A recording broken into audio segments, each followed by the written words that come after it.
Hello everyone, আসসালামু আলাইকুম। Welcome back to my channel Monis blog. বরাবরের মতো আজকেও নিয়ে হাজির হয়েছি নতুন একটি রেসিপি।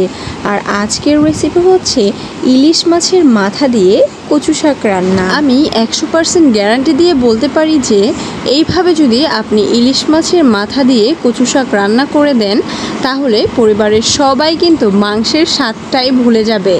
মানে এটা এত বেশি খেতে সুস্বাদু হয় যে মাংসকেও হার মানিয়ে দিবে।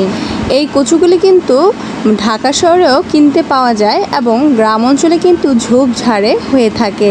এগুলোকে জংলা কচুও বলা হয়। এক এক অঞ্চলে এক এক নামে ডাকা হয়। তো আমি এই কচুগুলো ছোট ছোট টুকরো করে পরিষ্কার পানি দিয়ে 3 থেকে 4 বার ধুয়ে নিয়েছি।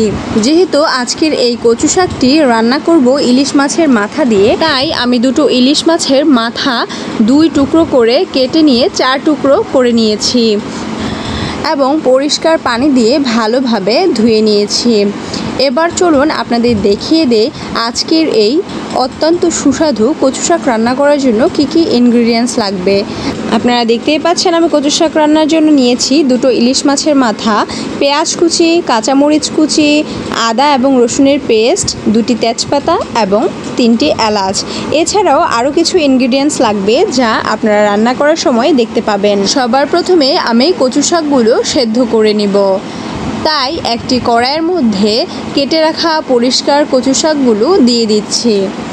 এতে অ্যাড করে দিচ্ছি সামান্য পরিমাণে পানি, যাতে করে তলানিতে কচু শাকগুলো লেগে না যায়। এরপর এর মধ্যে দিয়ে দিচ্ছি 1 টেবিল চামচ লবণ।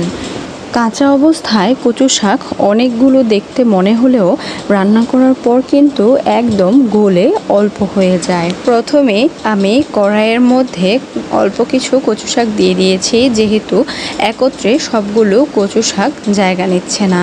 পরবর্তীতে যখন প্রথম ধাপের কচু শাকগুলো কিছুটা গলে কমে আসবে তখন আমি পুনরায় বাকি কচু শাকগুলো দিয়ে দিব। এবার একটি ঢাকনার সাহায্যে ঢেকে দিব, যাতে করে কচু শাকগুলো অতি দ্রুত সেদ্ধ হয়ে যায়। এবং কচু শাকগুলো ভালোভাবে সেদ্ধ করার জন্য মিনিমাম 10 থেকে 15 মিনিটের মতো কচু শাকগুলো সেদ্ধ করতে হবে। কচু শাক সেদ্ধ হতে হতে আপনাদের কাছে একটি রিকোয়েস্ট রইল, আপনারা যদি আমার মনিস ব্লগ চ্যানেলে নতুন হয়ে থাকেন তাহলে অবশ্যই আমার মনিস ব্লগ চ্যানেলটি সাবস্ক্রাইব করে দিবেন, বেল আইকন বাটনটি অন করে দিবেন, যাতে করে আমার চ্যানেলের প্রত্যেকটি ভিডিও নোটিফিকেশন আপনি সবার প্রথমে পেতে পারেন। 10 থেকে 12 মিনিটের মতো কচুগুলো সেদ্ধ করে নেওয়া হয়ে গেলে এবার একটি ঝাড়ের সাহায্যে বা ছাঁকনির সাহায্যে কচুতে থাকা পানিগুলো ছেঁকে নিতে হবে।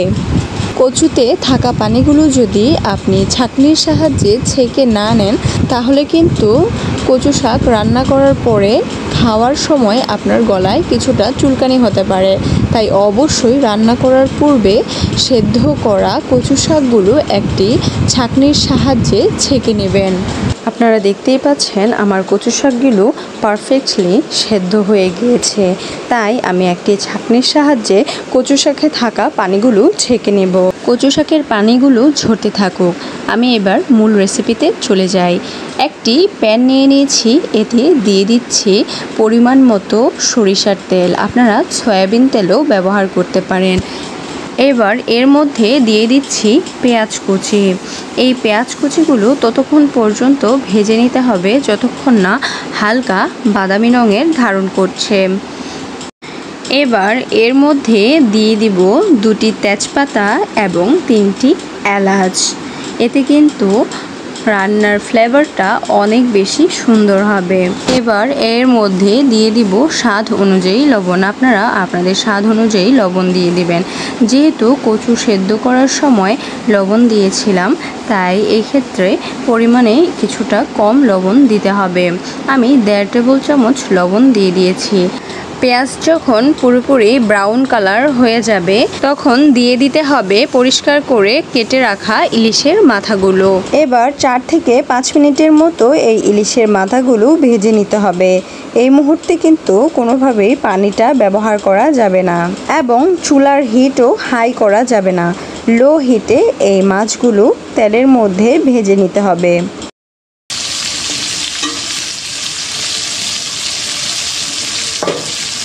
এবার এর মধ্যে দিয়ে দিচ্ছি হাফ টেবিল স্পুন শুকনো মরিচের গুঁড়ো এবং হাফ টেবিল স্পুন হলুদের গুঁড়ো। এবার সবগুলো ইনগ্রেডিয়েন্টস ভালোভাবে মাছের সাথে মিশিয়ে নিতে হবে।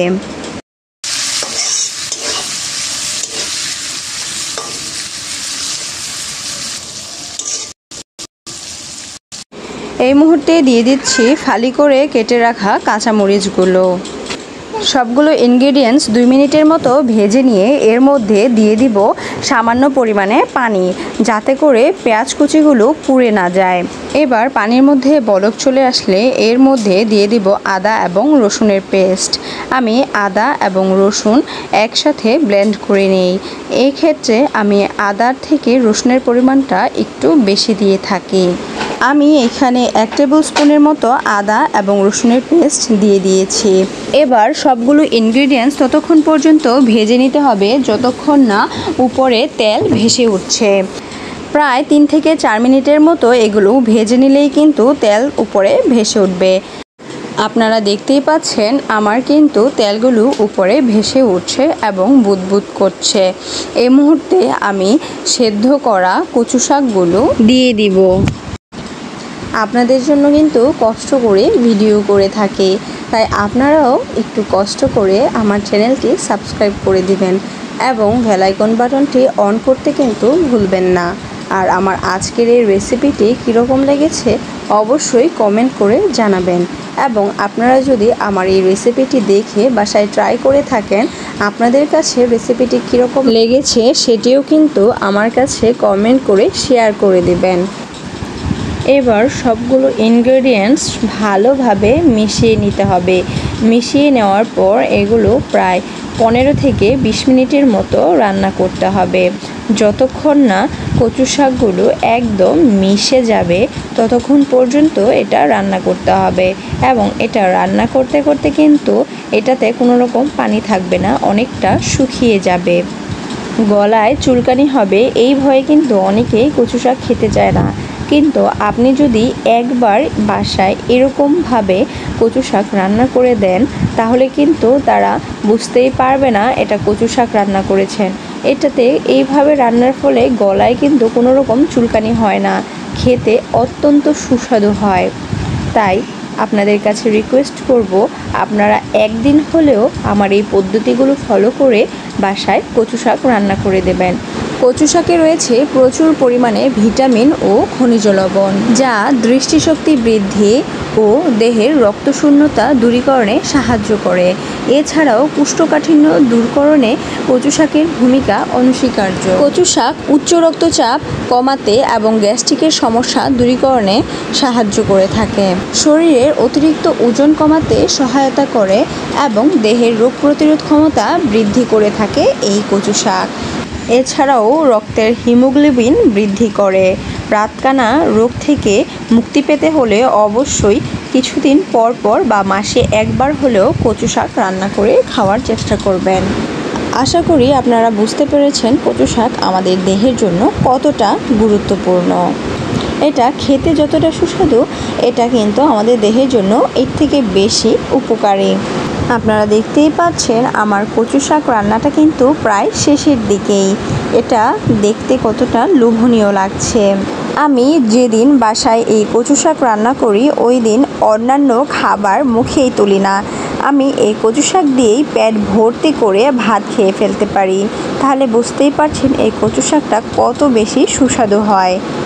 আমার আজকের এই রেসিপিটি যদি আপনাদের কাছে একটু হলেও ভালো লেগে থাকে তাহলে আমার ভিডিওটিতে একটি লাইক করে দিবেন এবং কমেন্ট করে জানিয়ে দিবেন আমার আজকের রেসিপিটি আপনাদের কাছে কীরকম লেগেছে। আপনাদের সুবিধার জন্য কিন্তু আমি কষ্ট করে ভিডিও তৈরি করে থাকি, কিন্তু আপনারা কিন্তু আমার সাথে কৃপণতা করেন। ভিডিওতে আপনি লাইক এবং কমেন্ট করতে ভুলে যান।